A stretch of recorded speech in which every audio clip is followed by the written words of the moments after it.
এই যে এত বড় ছাত্র গণ অভ্যুত্থান হলো কিসের কারণে? নির্বাচনের অভিপ্রায়।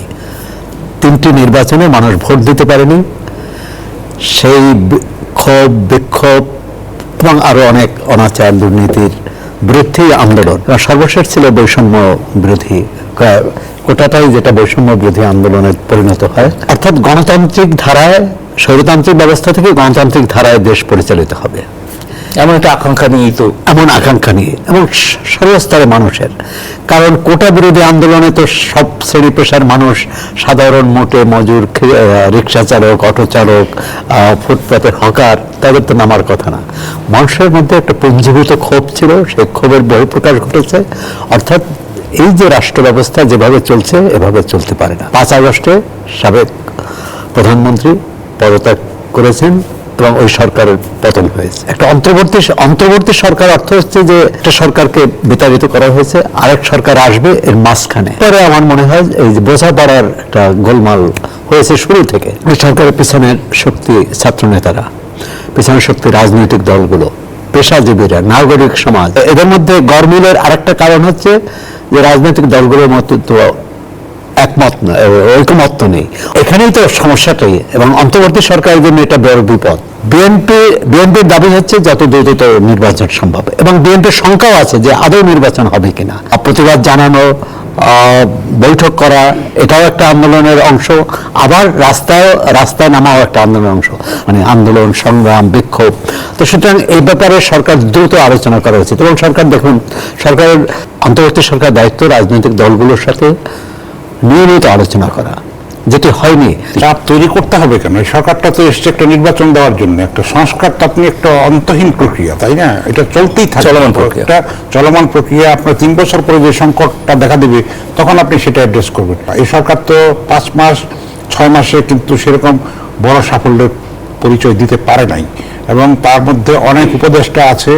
এটা আমি বলি, অক্ষম সততা দিয়ে তো কোনো কাজ হবে। আপনি একদিনে যদি 10টা রাজনৈতিক দলকে ডাকেন, একজনকে যদি 10 মিনিট সময় দেয়, এটা হয় না। কারণ দেশটা চালাতে হবে রাজনৈতিক নেতাদের হাত দিয়ে, দেশটা চলবে। কোনো উপদেষ্টা তার সাবজেক্টই বোঝে না। তো দক্ষ যোগ্য লোকের কি অভাব ছিল দেশে? যে ব্যর্থ তাকে কিন্তু রেখে দেওয়া হচ্ছে, সেই হাসিনার মডেলই। তাহলে কি পরিবর্তনটা হলো? রক্তের সঙ্গে আমরা যদি বেইমানি করি তাহলে আমরা নতুন পরিবর্তিত বাংলাদেশটা কিভাবে পাবো নতুন? সুতরাং নির্বাচন হতে হবে যত দ্রুত সম্ভব। এটা বিএনপি নেতাদের অনেকে বলছেন যে এটা 3 মাসের মধ্যে করা সম্ভব। একটার পর একটা আমরা দেখতে পাচ্ছি যে নানান ষড়যন্ত্র হচ্ছে। সেটা ঠিক, দেশে বিদেশে ষড়যন্ত্র হচ্ছে, কিন্তু তার মধ্যে সরকারের মধ্যে যে দৃঢ়তাটা আমরা আশা করেছিলাম সেটা আমরা তার অভাব দেখতে পাই। কেন করতে হবে? এই সরকার সসম্মানে বিদায় নিক, তাদের যার যার ইমেজ রক্ষা করে, আমরা সেটাই চাইব। এবং একটা নির্বাচিত, সুষ্ঠু, অবাধ এবং প্রত্যেকের ভোটাধিকার নিশ্চিত করার মাধ্যমে যে নির্বাচনটা হবে, আন্তর্জাতিকভাবে গ্রহণযোগ্য হবে, সেরকম একটা নির্বাচন চাই আমরা। এর মধ্যে 3-3টা নির্বাচন হয়েছে তথাকথিত, সেটা দেশকে কলঙ্ক লিপ্ত করেছে। সেইটার থেকে আমরা মুক্তি চাই, আমরা সেই অভিশাপ থেকে মুক্তি চাই। আমরা দেশের যে সম্মানহানি হয়েছে, সম্পদ পাচার হয়েছে, এবং স্বামী স্ত্রীর সম্পর্কের যেরকম একটা কূটনীতি হয়েছে নতজানু, আমরা সেটার থেকে মুক্তি চাই। ছাত্র গণ অভ্যুত্থানের পর মানুষের মধ্যে, সাধারণ মানুষের মধ্যে যে আশা জেগেছিল, যে স্বপ্ন দেখেছিল, সেই স্বপ্নটা ভাঙার অধিকার তো কারণেই, অন্তত অন্তর্বর্তী সরকারের। তাদের স্বপ্ন, জনগণের স্বপ্নটা বোঝা দরকার। বিএনপি এবং জামাতের যে রাজনীতির রসায়ন বলছিলেন, সেখানে একটা বড় কারণ হচ্ছে আওয়ামী লীগ যখন মাঠে ছিল, যখন ক্ষমতায় ছিল বা ক্ষমতার বাইরে ছিল, তখন বিএনপি জামাতের জোটের প্রয়োজন ছিল কৌশলগত। বিএনপি দাবি করে যে এটা কৌশলগত জোট, আদর্শগত জোট নয়। যে যখন আপনার প্রতিপক্ষকে মোকাবেলা করবেন, বিশেষ করে ভোটের মাঠে, তখন তো আপনি হিসাব করবেন যে কার কি পরিমাণ ভোট আছে। জামাত ইসলামের কিন্তু এই আন্দোলনের সুযোগে তার যে অতীতের গ্লানি, অতীতের যে কালিমা, সেটা একটা মশার চেষ্টা করছে, এবং এতদিন ভাবছে যে বিএনপিকে নিয়ে, সেটা এখন সে এককভাবে চাচ্ছে। কালকে প্রধান উপদেষ্টার প্রেস সচিব বলছেন যে আওয়ামী লীগ যে গণহত্যা চালিয়েছে তার জন্য ক্ষমা চাইতে হবে প্রথমত। সাবেক স্বরাষ্ট্রমন্ত্রী বলেছে যে গোয়েন্দা ব্যর্থতা, আর গোয়েন্দা ব্যর্থতা সরকারের ব্যর্থতা না। আর গোয়েন্দা দিয়ে যে গোয়েন্দার উপর নির্ভর করে যে দেশ চালাতে হয়, তাহলে তো সেটা আমরা দেখেছি, সেটা গণতন্ত্র হলো না।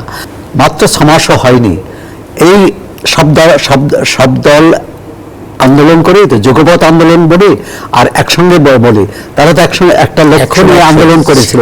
আজকে এতটা বিভাজন হবে কেন? যে আপনারা একমত হয়ে আসুন, আমরা ডিসেম্বরের মধ্যে নির্বাচন করতে চাই, কিন্তু তার আগে আপনাদের ঐকমত্যে পৌঁছতে হবে। একদিকে আমরা সংস্কার কথা বলছি, আর একদিকে মেয়েদের ফুটবল খেলা বন্ধ করে দিচ্ছে। অন্যদিকে একজন উপদেষ্টা, আমি দেখলাম এটা সামাজিক যোগাযোগ মাধ্যমে দেখলাম, ধর্ম উপদেষ্টা, সে বলছে তার অনুষ্ঠানে নারী সাংবাদিক না যায়। জামাত বিএনপি পরস্পর বিরোধী অনেকটাই পরস্পর বিরোধী একটা অবস্থান নিয়েছেন এবং পক্ষান্তরে একটা ঢালা অভিযোগ করছে যে বিএনপি খুব তাড়াহুড়ো করে নির্বাচন চাচ্ছে সংস্কার ছাড়াই। সেই প্রশ্নে কিন্তু বিএনপি তো যৌক্তিক সময় দিয়েছে, প্রথম দিকে বলেছে, এটা বলাটা ঠিক হবে না।